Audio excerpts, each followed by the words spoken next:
Bonjour à tous. Alors tout à l'heure, je vous ai partagé la vidéo du mois de janvier du site Quantique Média parce que c'est vraiment une vidéo qui pour moi est révolutionnaire.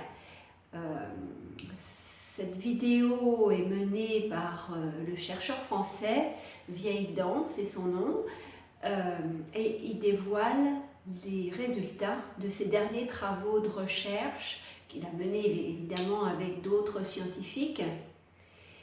Et pour moi, franchement, ces travaux méritent que la majorité des gens en soient informés.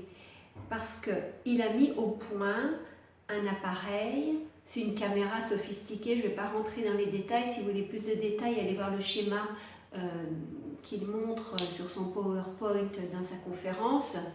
Toujours est-il que cette vidéo est capable de filmer les photons, filmer leurs déplacements, filmer leurs réactions face à une maladie, face à un produit chimique, un pesticide, face à un médicament.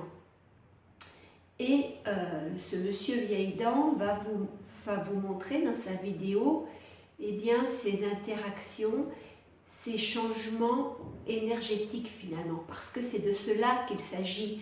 Quand les gens vous parlent d'énergie, de communication énergétique, bien souvent c'est quelque chose d'assez flou pour la majorité d'entre vous, tout simplement parce que nos 5 sens ne permettent pas de voir, de sentir, de toucher, d'appréhender cette énergie qui est finalement partout autour de nous. Et ce chercheur et ses collaborateurs, grâce à ce nouveau processus d'observation, ils arrivent à vous faire voir, à visualiser les échanges énergétiques qu'il peut y avoir entre un organisme vivant, qui peut être un animal, qui peut être un végétal, qui peut être un organisme humain, et puis son environnement.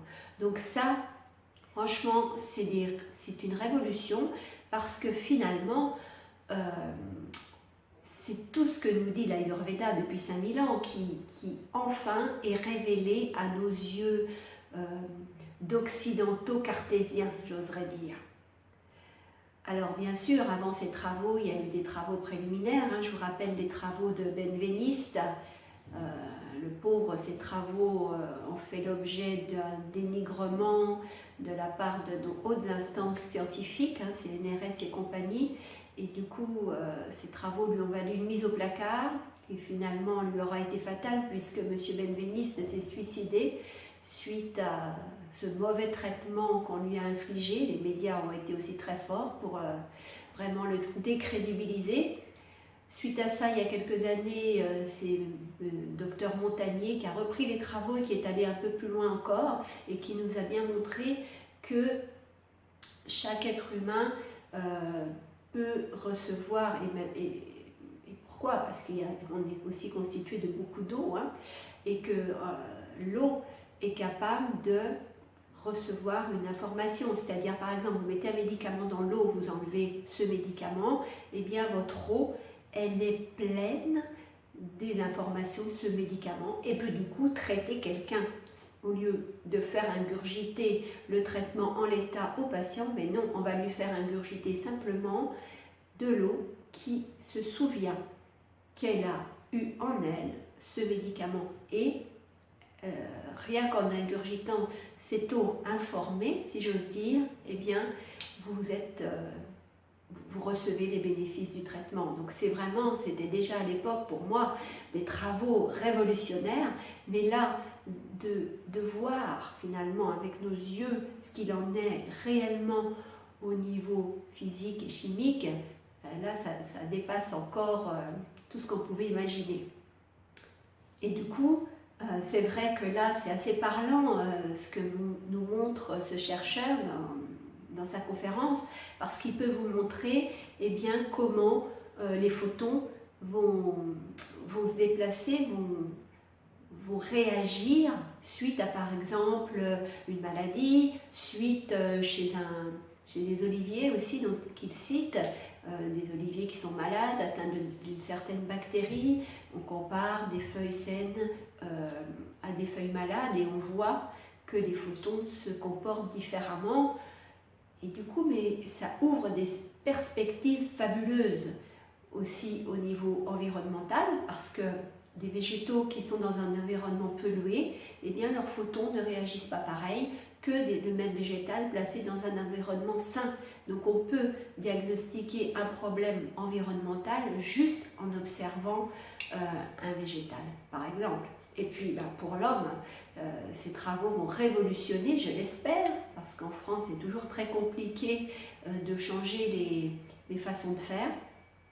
Mais si ces travaux ne sont pas mis sous le boisseau et s'ils sont exploités, eh bien ces travaux pourront amener à faire des diagnostics très précoces de maladies. Je pense évidemment au cancer, puisque c'est la maladie du siècle, si j'ose dire. Et puis du coup, ça va révolutionner aussi la façon de traiter.